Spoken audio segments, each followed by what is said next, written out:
Here we are again today for another episode of, basically we're just unearthing the best talents around Europe for each team. And, it's with our man again, Jerome Marks. How are you doing, Jerome? Yeah, all good, man. All good. You okay? Yeah, I'm good. This even this up a bit. All right. Who have we got today? Oh, we got a right treat today. Right. Some players, I reckon, might be known to a lot of people, but I reckon there'll be a few players here that probably not a lot of people have heard of. All very interesting. Some play in the first team already. Some haven't made any appearances yet, but it looks like Barca and Madrid have got some excellent young talent coming through. So that's who we'll be discussing a few of those players for each team. All right, cool. Let's have a listen. Who you got for me? Yeah. So the first one is probably one of the most well-known. We'll start with Barcelona. We'll start with the Barcelona lot. Cool. Probably one of the most well-known youngsters that Barca have got at the moment, mainly because he's made quite a few appearances in the first team already. Mm-hmm. And that's Ansu Fati. Yeah. So he, despite all the appearances he's made, he only actually turned 18 last month. And it's incredible. Like the way he's playing at the age he's playing is amazing. Considering obviously with Barca and Madrid, there's so much pressure on these players, probably more so than any other teams in the world. Yeah, definitely. So he obviously Barca are famous for their La Masia academy, and he joined there when he was 10 years old. Oh well, there you go. Yeah, so he's really come. Where do they find these players from such a young age, though? Yeah, at 10. Yeah. Credit to like the scouts, the people who spot them. You know it. Yeah. At 10 years of age, spotting a kid who's going to be that good. Unbelievable. Yeah. So he can play in basically any attacking position you like. You name it, he can play there. Yeah. But I think he seems to play more, possibly on the left, perhaps. Mm-hmm. Now he's been described by Barcelona as non-transferable. But sometimes players have release clauses. I don't think they'll be looking to get rid of this guy anytime soon. But quite a few clubs have come in for him already. Man United reported in the summer. Juventus got a move turned down. So obviously they're trying their luck, aren't they? They are trying their luck. In bad times, when Barcelona are hard for cash, they're coming in like vultures. Yeah, he's got a few records under his belt already. He was like the youngest goal scorer in El Clasico. He did make a couple of under-21 appearances for the Spanish team, but I guess because he's so good, he's just gone straight into the full team now. Oh, he's already playing for the first team? He's played in the first team already. Yeah, and I think he scored against Ukraine the other day. They had a game. Excellent movement. Really, when he finishes, he hits the ball so clean, off both feet. Messi's come out and sort of said how highly he rates him as well. And in terms of the sort of coaches that he's got, so under Koeman, he said that he needs to improve his concentration because he sometimes loses his concentration, and that's when he'll lose the ball. Not because of anything technical, just because of concentration. And Luis Enrique, who manages him for Spain, says that he just interprets the game. He interprets game situations so well. Yeah. How'd you get that level of reading the game so young? That's something that usually comes later on in the years of a footballer. Yeah. So he looks like he's destined for greatness. No pressure, but Jerome Marks has spoken. That's it. Now the next player is one that he is out of all the players we're going to discuss today. I think he's probably my favourite. Oh yeah. From all the sort of clips I've seen, he's Pedri. Yeah. So this guy's 17, already plays in Barca's midfield. Yeah. So he actually signed from Las Palmas in 2019, but only joined them this summer. In terms of the transfer fee, it's one of those that could rise. So initially is €5 million, but it could rise to about 25 million. But to be fair, that still seems like it could be it could be a bargain. €5 million. They just slapped a 400 million euro release clause on it. Yeah. What? Yeah, I know. Crazy. What? Crazy. Again, another sort of record breaker. When he played for Las Palmas, he was their youngest ever goal scorer. He hasn't actually made his full. I don't believe he's made his full Spanish debut yet, but I think we'll see him soon. In terms of how he plays, he reminds me of Alexander Hleb. Yeah, excellent footwork to get out of sort of tricky situations. Mm-hmm. Very intelligent. Doesn't often lose possession. Also, he's one of those that his sort of socks are halfway down his legs as well. He's a maverick, isn't he? Yeah. You know, if you're 17 years old playing in Barca central midfield, that is, you know, there's a lot. Yeah, and he's a regular now. Yeah. It's not like he will come on for 5 minutes. He plays for them. Yeah, that's crazy. I really like him, Pedri. Very good dribbler of the ball, isn't he? Yeah, lovely. Like, really keeps the ball close to his feet, right and left. Yeah. Excellent. Now, the final Barca player that we'll talk about is someone that hasn't actually made his debut yet in the first team, but they reckon that at his age group, he's one of the best. Again, another one that has come through the system there at Barcelona. He's called Ilaix Moriba. Okay. Central midfielder. He's 6'1". He plays for their B team at the moment. He does play at youth team level for Spain, but he was actually born in Guinea. Now he was a player that also was linked with. This is good. He was linked with City and Juve, like a lot of players are. Yeah. And they've slapped. He hasn't made an appearance yet in the first team. They've slapped €100 million release clause on him. You're not going to get that. Nah. 100 million. Yeah, they've slapped that on him. And also, I believe he signed a record deal for someone at La Masia. He's at La Masia, he doesn't play in the first team yet, and he's already on €2 million a year. Ooh. Yeah. This could be the problem with Barcelona's money worries, though. When they've got players that are not even in the first team, like La Masia, that come through the youth ranks that are on €2 million a year. Yeah. That's more than some experienced players out there. Yeah, that's what's been reported. In terms of like a style, he's been compared to like Pogba. He's developed. He's obviously developed physically a lot quicker than some of the other people at his age level. I guess for a Barcelona central midfielder, he's probably more aggressive than your stereotypical Barca central midfielder. Yeah. But he's taller than your stereotypical Barcelona midfielder for a start. He sort of looks up to Iniesta and Busquets as his sort of idols. That's not bad. Yeah. They've... I don't think it'll be too long. There's already sort of I believe, a clamour from the supporters to see him in the first team. And if they're already playing other players at similar age in the first team, like Pedri, then I think it won't be too long before he plays. So we could potentially be seeing... Bless you. Oh, thank you. We could potentially be seeing like a really, really young Barcelona squad. Yeah, a really young Barcelona central midfield. Yeah, 17, 16. Yeah. Just sort of bringing the age up with the likes of Busquets, just to add a bit more experience in there. But, I mean, in the trouble, the situation they're in, for me, there's not many ways out. And one of them is using the players that you've got at your disposal. And if you've got some good youth players coming through, then you've got to use them. Exactly. Yeah. I think we'll see a lot of these guys in the future. All right. Good. So yeah. Punch. Next lot. So next week we move on to their arch rivals, Real Madrid. El Clasico of talented gems. Let's go. Yeah, that's it. So the first one is someone that I reckon a lot of people will know about, but he sort of didn't fall off the face of the earth, but he made a lot of noise when he first, not made a lot of noise, but he was caused big headlines when he first joined, and then it sort of went very quiet, and that's Martin Odergaard. Yeah. So he actually signed for Madrid in 2015 as a 16-year-old. So 5 years ago he joined them. Yeah. But he's basically been on loan since he joined. Midfielder, left-footed.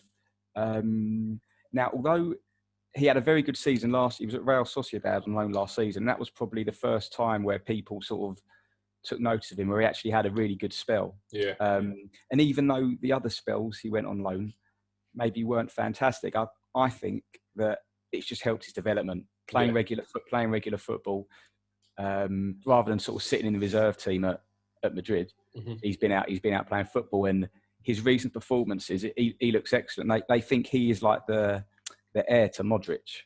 Wow. Yeah. He's really calm, creative, lots of decisive passes, very quick feet. When he takes set pieces, he's got a brilliant. He whips it in. He actually played when he first came on the scene at Real's reserve team. He actually played under Zidane, and then obviously went out on loan. For the youth team.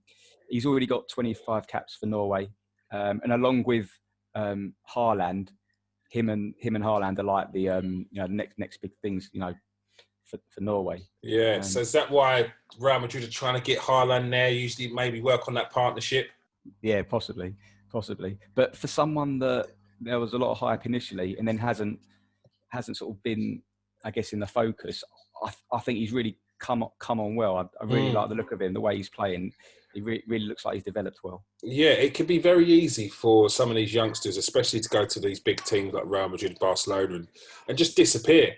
Easy. It shows a lot of character that he's come back, because I do remember the hype around him, because he was 15 and playing men's football in Norway, and then he got to Real Madrid, and there was reports coming out that some of the coaches were saying he's not as good as half the people that are there. But I think the difference is maybe there and then he's not as good, which you're not expecting. He's been brought up through some Norwegian second division team or whatever it is, and he's going to train with people at Real Madrid who've been there since they were like 6. So to expect him to be on their level there and then, it's where his ceiling's at, which is more important. That's it. Yeah, his ceiling's probably higher than theirs, and he's got the experience of playing men's football at the age of 15. So that's something that they won't ever have. So it is good that he's finally starting to come through now. Yeah, and like fair play for spotting the potential as well. Rather than just saying, "Oh, this is what he can do now." This is what he can do now, but what else could he potentially do in the future? Yeah, exactly. Yeah, so he looks like he's really developed well. The next one is the Japanese Messi. Oh yeah, I know who he is. So this is Takefusa Kubo. Yes. He's 19. He's not actually at Madrid this season. He signed a couple of. He signed last year for them, but he went on loan to Real Mallorca, and now he's on loan at Villarreal. I guess he's playing under Emery. He is. He is. Emery. So he was playing in the J League in Japan, and he scored, and he was only 15. He scored his first goal. I'll tell you what's good about him. I nearly forgot. He actually was at La Masia in 2011. Yes, he was there, but it was, I think Barcelona violated like FIFA's some international transfer policy, and he had to go back to Japan. Oh, really? Is that what it was? Yeah. Oh, I did not know that. I did see that he was at Barcelona, but that is another bit of information I didn't know, man. That's good. Good. Yeah. So he could have ended up. He could be one of the Barcelona guys that we're talking about. But so they spotted him first as well. And Real Madrid were like, "We'll do it properly. Thank you very much. Easy." Yeah. Decent. Yeah. Good little story that. Uh-huh. So his sort of main asset is his close dribbling skills. Yeah. Superb in terms of getting the ball, beating a player. He's lots of short passes. He hardly ever plays the ball long. I think he averages like less than one long ball a game. That's not his game at all. His game is getting the ball, give and go, beating players, making things happen. He's already played for the Japanese national team. He's got 9 caps for them. Looking at videos when Madrid signed him, and you were looking at videos of him, he looked unbelievable. I don't know if he looked incredible, but I think it might be hard for him to get into the team at Madrid once when he goes back there. Maybe because of the players they've already got there, which we'll come on to. Mm-hmm. But yeah, he looks great. He looks excellent, but it's doing it on a consistent basis, and it's different being at Real Mallorca or Villarreal to being at Madrid. Yeah, but maybe he'll develop like like some other players. like Odergaard. Yeah, Yeah, exactly. yeah. Yeah, Maybe the loan will do him some good. yeah. So we've got a couple of players left now, and they're both Real Madrid wingers.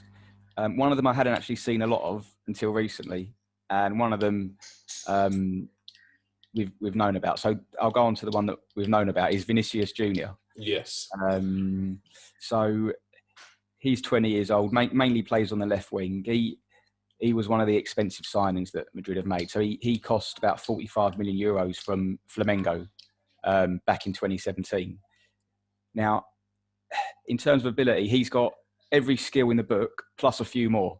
He's one of those, and it's like eye-catching stuff as well.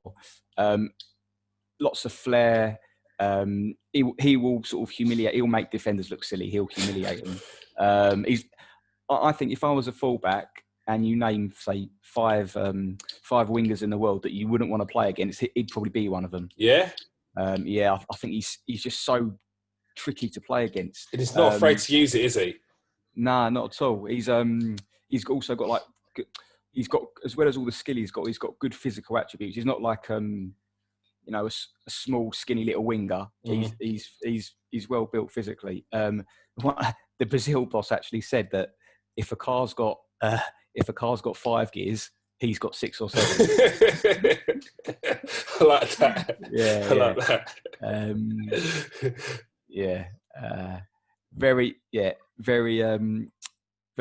Very eye catching. And he looks like a very entertaining player, and it's a shame the fans aren't in the stadium because he'd be one that gets sort of bums off seats and entertain the fans. I don't know what we saw recently. There was a clip of Benzema in the tunnels turning around to, I can't remember what other player it was, but he was saying, "Don't pass in the ball." Was he having that much for a bad game? Like, it seems a bit harsh for a youngster. Like, what is it? I think he would just turn 20 or 19 now. Yeah, that's it. Yeah, it's 20. Yeah, it's a bit harsh. Like, I know this is Real Madrid, but come on, you got to back your. Maybe you have a word with him and say those things, like, because that's only going to get out, and it's going to just kill his confidence, surely. Yeah, exactly. Especially for Benzema, he's like a seasoned pro, isn't he? Yeah, it's a bit muggy. He should know better. He should know better. You've been there, Benzema. People have called you average. Said you couldn't make the jump. That's it. And when Vinícius gets the ball, one of the things on his mind is probably to see where Benzema is to assist him. Yeah. And he's telling him not to give him the ball. Well, that's not going to help. It's not going to help you score goals, is it, mate? No, mate. No. Come on, mate. Come on. Look after the youth. Yeah. So we move on to our final player for Madrid. Now, I hadn't seen too much of him until recently. He's called Rodrigo. Yes. 19-year-old winger. He mainly plays on the right. And again, like Vinícius, he cost them quite a bit of money. He signed for about, again, 45 million euros back in 2018, but only joined in 2019 from Santos. A little interesting fact on him. I don't know if it's still a record, but when he was 12, Nike signed him up. And I think at the time, it might even still be now, he's the youngest athlete ever to be sponsored by Nike. Whoa, and he'd beaten the record of another protege called Freddie Adu. Right, okay. Yes, Freddie Adu, who got it when he was 13. Oh, well, okay. Yeah. Oh, brilliant. Yeah. Oh, nice. Yeah. Bloody hell, you come to this show, you get facts. Yeah. You facts. Freddie Adu. That's a blast from the past, isn't it? Yeah, I know. Yeah. He ended up. It didn't go well. He's had a few teams, hasn't he? Just a few. He won't be on this show for sure.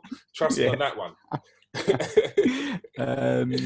So, in terms of what type of player he is, looking at players that I sort of could compare him to, I thought he reminded me a little bit of Robinho. Do you know what's funny you say that? Because his idol's Robinho. Right. Yeah. Yeah. Yeah. The way Robinho used to move with the ball. Yes. And dribble with it, and I guess his running patterns, it looks very similar to Robinho. Also, he just reminds me of him. Very like fleet-footed, creates space well for himself. I don't know if you remember last season, Madrid, they played at Man City in the Champions League, and I think they got battered in the end. I think, did I get battered? Yeah, I think they got battered in the end. Uh-huh. I think one of their French centre-back made a bit of a ricket for one of the goals. Yeah. But Rodrigo set up Benzema for a header that he scored. Really nice bit of skill. Mugged off it either might have been the left centre-back or the left-back. Really good assist. He's got a record, as a lot of these players have. Another one. He's the youngest player to score a hat-trick in the Champions League. Oh, yeah, against Galatasaray. Yeah. Yeah, and it's a quality hat-trick. And it was a perfect hat-trick. It was, wasn't it? It was. Yeah. It was. Yeah. It was. Left foot, right foot, head. Yeah, no, he's of the players that Real Madrid have bought, youth players or young players, he's one of my favourites. Yeah, he's not as flashy as Vinícius. No, he's very direct. I think he's probably as effective. And I think looking at sort of the way they both finish, I think maybe Rodrigo might even be a slightly better finisher than Vinícius. I think Vinícius, they got him the year before. He's just a year older, but I think they all played in the same Brazil team as well. And their connection's excellent. They've got another one called Rainier Júnior who's on loan to Borussia Dortmund for 2 years. Yeah. They complement each other so well. And like you said, one's a bit more direct, one's a bit more flashy, the other one's a bit more of a playmaker. Brazil have got a bright future. And I mean, with Real Madrid buying up every single Brazilian youth player that does well at any of these World Cups, they've got a bright future with some of these youth players as well. So yeah, it is exciting. Yeah, both clubs have got some proper talented players, and it's going to be interesting to see how they progress and how much game time they get in the next few years. Yeah, well, one question I did want to ask you before we go, that there's the situation that both clubs are in. They've got like no money. Are these youth good enough to get them out of that trouble by maybe selling off some of their older, more experienced players? And it might not be straight away, but yeah. Is there a light at the end of the tunnel with the youths that they're buying up or they've got coming through the youth ranks? Yeah, I think there is, and I think because of the situations they're in, they might not have a choice. They might have to produce. There might not be any other option, especially if you're spending 45 million on two youngsters from Brazil. Yeah. I think that they're gonna have to produce, because the older players like your Benzema's, your Modric's, they'll be off soon, and then these are the ones that are the next gen. They're going to play, and if you are struggling money wise, you can't start splashing the cash. You're going to have to use these players, and they're playing in the Champions League, obviously, and it's good test for these players. I think they're holding their own so far, and they're making they're playing for the national teams as well. Yeah, I think they got a chance. Yeah, they got a chance. All right, Jerome, thank you very much for an excellent episode of the El Clasico Next Gen series. Yeah. All right. Well, nice. This will be our every Tuesday at 8:00. Yeah, every Tuesday at 8:00. You can catch this episode. Make sure you write in the comment section if there's any clubs you've got out there that you want us to speak about, you want us to check through your youths, who we think is the best youth at your team. And we get Jerome Marks, a.k.a. The Voice, to give you the lowdown on them. Thank you very much, Jerome. Pleasure. Cheers. All right. I'll see you later, mate. Take care. Nice. See you. Bye.